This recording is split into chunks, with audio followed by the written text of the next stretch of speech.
Okay, good afternoon, good evening, good morning, everybody. Welcome to this week's episode of Sunday Breakfast. Once again, I'm changing it up, and I have a special guest with me, who you can see on the screen here. This is Natalie. Say hola. Hola. Hola. Myself and Natalie here. We did a youth work training extravaganza together on the Isle of Man. So that's how we know each other.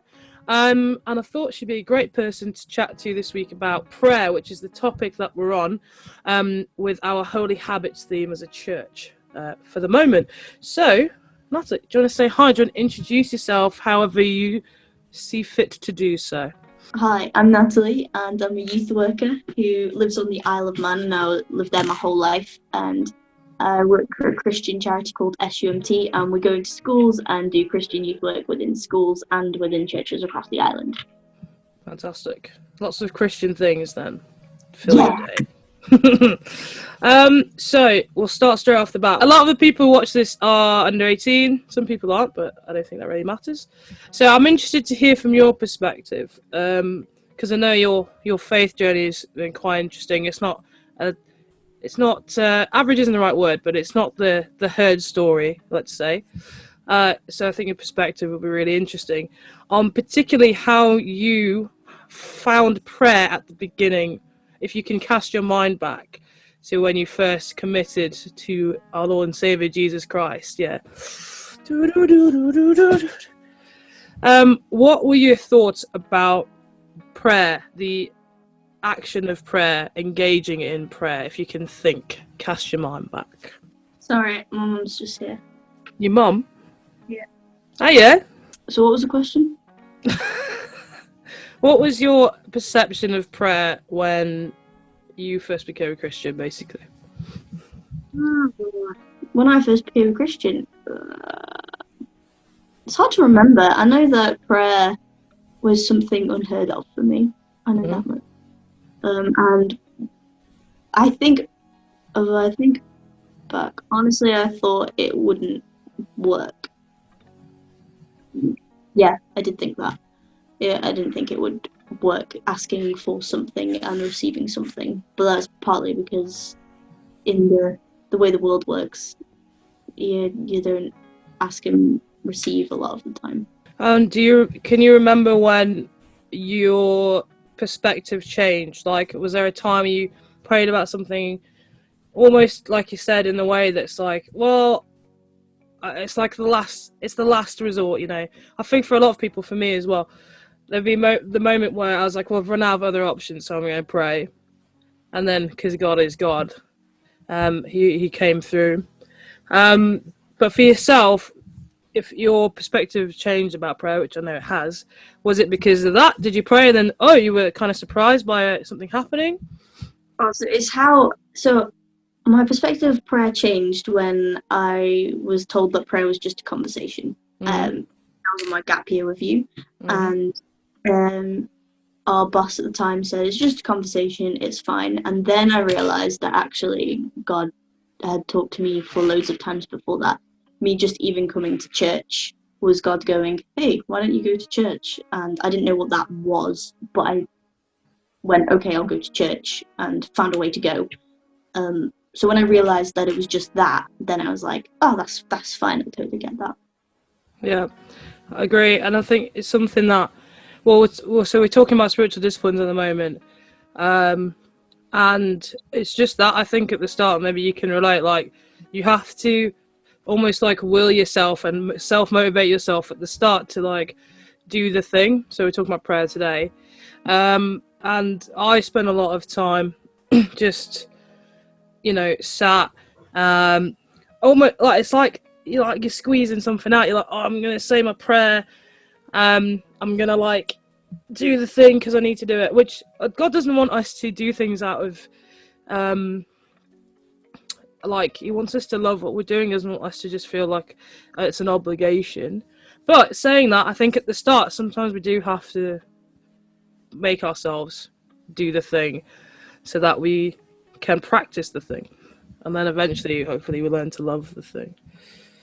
It's definitely like where you're at with like how you hear God as well, though.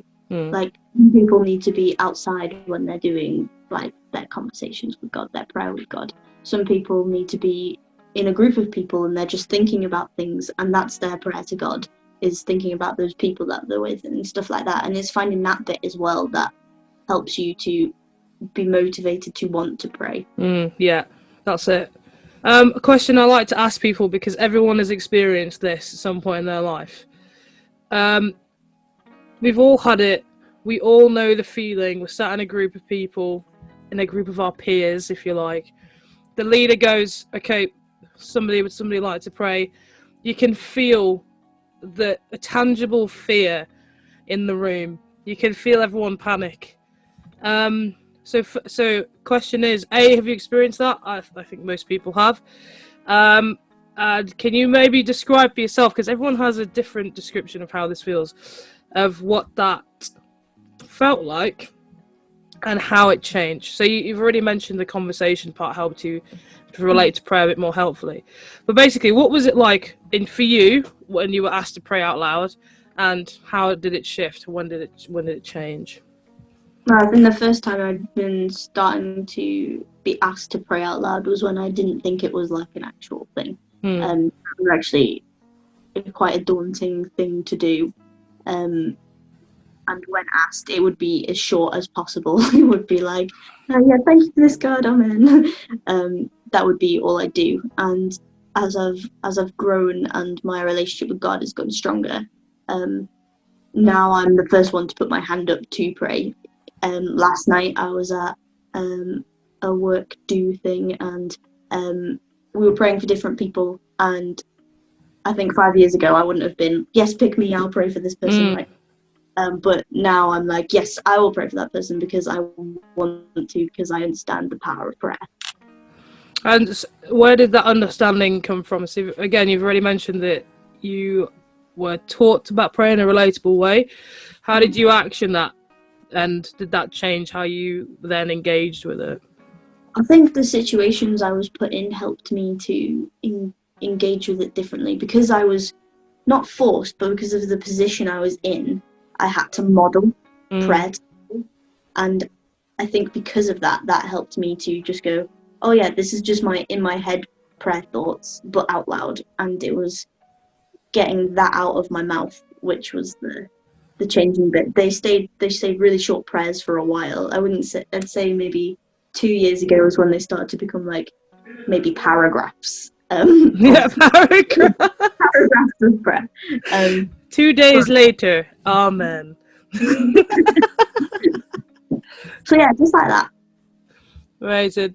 And like as well, like obviously I've known you for a while now. Like I've seen, like you're saying for yourself, like a massive shit, like your relationship with God in general, but especially in like the area of prayer, you've gone like, and I think a lot to give you credit is because you were like, well, I want to see more of this. I want to see God more. I want to be in a close relationship, so I'm gonna like press in and do this thing.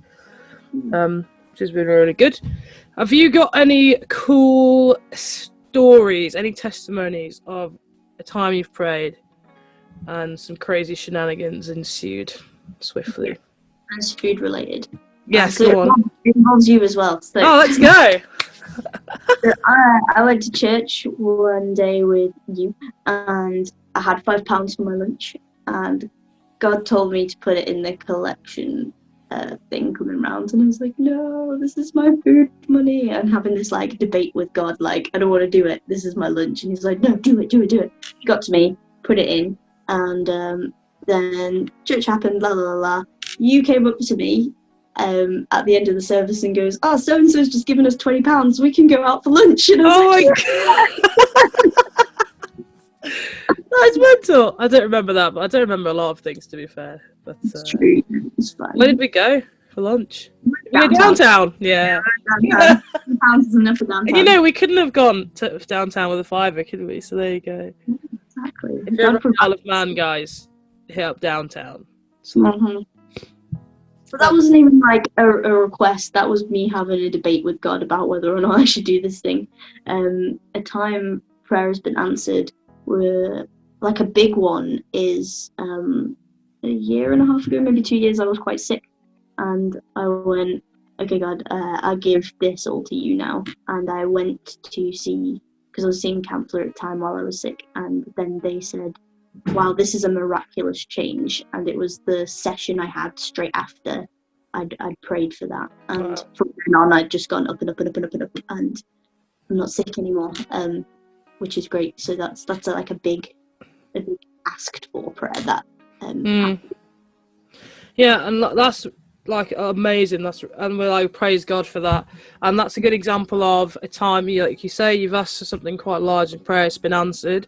We have this kind of big debate about, does God answer prayers? The answer is yes, he does, but sometimes the answer is no.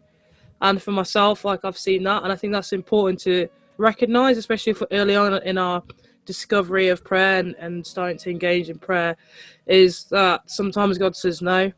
And that's why prayer is only a small part. Our faith and our relationship with God is a huge thing, and we have to be obedient. Sometimes he says no, and sometimes we don't know why, and we can't see why, but that's why we can trust him, actually, and we need to understand we can trust him. And I talk to you guys all the time about how we have a massive hope. We have the scriptures, we talked about the Bible last week. Actually, when we're having times when we're unsure about what's going on, or we've had an answer to prayer that isn't the answer we thought it would be, everything in here is 100% true. It's not true like, Sheffield United are the best football team in South Yorkshire is true. It is true, but that's not like an absolute universal truth. Whereas everything in here is completely true, guys. So you can go and you can read this and you can know that that is truth for yourself and for your situations and for the things you're praying for. And when you can't see, there's a myriad of examples in here of God fulfilling what he said he would do, of him being obviously before us. We know the stories about David, we know the stories about Paul, what Jesus did in his life, and we have the privilege of being able to see what comes next, but those guys didn't know what Jesus did. But everyone else didn't know what was coming next, but they trusted and they knew. And I think that knowledge makes prayer actually a really exciting thing, for me anyway, because you can genuinely be like, Lord, I pray for this, I ask your will for this thing, this is what I want, this is my desire, but at the end of the day I trust what you're going to do with it. And like for me, that really lifts off the kind of like willing something, almost begging for something. It takes away that element of it, because that he's God and he's got it sorted regardless of what you think he can do, because he can do all things. So amazing. Right, last question, a practical one. Top tips that you would give to somebody who is a bit, let's say, skeptical about prayer, or just starting to engage. Bacon butty. Hey up. Hi Latifah, okay? Good to are you. What was the question again? Yeah, so how you would engage, so top tips on somebody just starting out with prayer or isn't sure about whether it's worth doing, let's put it that way. Any top tips you'd give, or anything you want to say on that? I'd say top tips wise, do it when you feel like doing it. Don't go like at 5 p.m. every day I will say a prayer. I think one thing that I think stopped me wanting to engage in prayer a lot was the kind of regimented side that it can come into, and then it's not natural, and then you're like, oh, this is just a task I have to do. Do it when you feel like doing it at some point in the day. Don't go at like a certain time I'll do it. Just go in the day I will do it. And then if you miss it, don't feel bad, don't feel guilty, and just try again the next day. I mean, you might not even think of anything that you particularly want to pray for that day, and that's why you've missed it. But the next day something happens and you need to pray for it. And having those, maybe having some prompts around to help you remember to pray, like stick something on the fridge or on your bedroom door or something that goes, have you prayed today? I don't know, something like that. But try not to make it too regimented, otherwise it's not natural and it's a forced task. Yeah, that's good. And that will help you start to get your mind to understand that it's a conversation you're having. And at the end of the day, prayer is between yourself and God. And it's a wonderful privilege to be able to do it. And once you get comfortable with that fact, I think it will shift for you. Once you realize it's not about the people listening to me now, it's not about it doesn't matter what they think or hear that I'm saying. Like, I know what I'm saying to God, it's between me and him. And the more you practice that, when it does come to the times where you're asked to pray for somebody, or you want to pray for somebody, and before you felt a bit nervous about wanting to say the right thing, like, the more you practice having a conversation by yourself, that's going to bleed out into the rest of your life, I think. And you'll probably be shocked one day. I know for yourself, you said. For me, there was one day when I was like, oh, I'm actually, like, the butterflies have gone, the nervousness has gone about praying, and like, I'm actually keen on it, and like, I actually want to do it now. And when that happens, guys, if it hasn't happened for you already, it's a great day. It's going to be a great day. And the tea. And tea as well. The service. So, answer to prayer. If I pray hard enough, do you think a cup of tea will appear here? Hold on. Right. No. God says no. Sometimes it does, and that's He okay. does. Another top tip. Yes. Read the word of God. Because just like, even if you read a verse and go, God, what do you want to reveal to me through this bit that I'm reading? And you might not hear anything back from him, but if you do that, then you might be able to help someone with their questions that they have about God as well. And that might be an answer to their prayer that they don't understand, and you've equipped yourself to understand. That's really good. Really, really good, yeah. And we talked about the Bible last week, actually, and why it's really important, and it's foundational to us living as a Christian in our faith and our relationship with God. So I like that. Read your scriptures, guys. I say it to you all the time. Well, thank you very much. I think great chats. Good to hear from you, hear your thoughts on it. For you guys, I guess my challenge for you this week, my thoughts for you this week, and my prayers for you this week is that you can kind of motivate yourself to go out, pray in your own time, spend time praying, and hopefully you can see that it doesn't have to be a big thing. There doesn't have to be big words involved. It is this conversation, as we keep saying, talk in the language that you speak to God, like he understands. He's God, isn't he? He speaks all languages. If you want to throw your northern twang into it, do it. If you're southern, say southern things. That's okay. He doesn't mind. You know, you don't have to chuck the big words in there. And like, I just really urge you to get comfortable doing that, because prayer is so, so, so important. Jesus did it. It's in the scriptures, and we know that we want to do what Jesus did. He does it. He did it all the time. So there is no reason why we shouldn't be, and it's more of a reason why we should, if anything, actually. And have fun doing it. You can have fun doing it. Get in touch with each other. Pray together. Pray with your families if you don't already. And push yourself out of your comfort zone a little bit. If there is a time where someone is saying, "Oh, can I have prayer for this?" or "Does anybody want to pray?" Like, the butterflies will happen. Just push. It's like the top of a roller coaster. Just say, "Yeah, I want to do it." Trust me. Like, only good things can come, I think, from stepping out in God's spirit and taking part in something that He's made us to do. So, have fun this week, guys. If you are part of our youth congregation here at the Well, then we have our Friday night Zooms where we just do catch up and we play games and things of the such. And we also have our Tuesday night Zooms where we talk a little bit more in depth about the Bible. So get in touch with me if you want to get involved in any of that. Thanks again. Thank you very much. It looks like a very good sandwich. It is. Okay, thank you for tuning in this week, guys, and I will see you next time.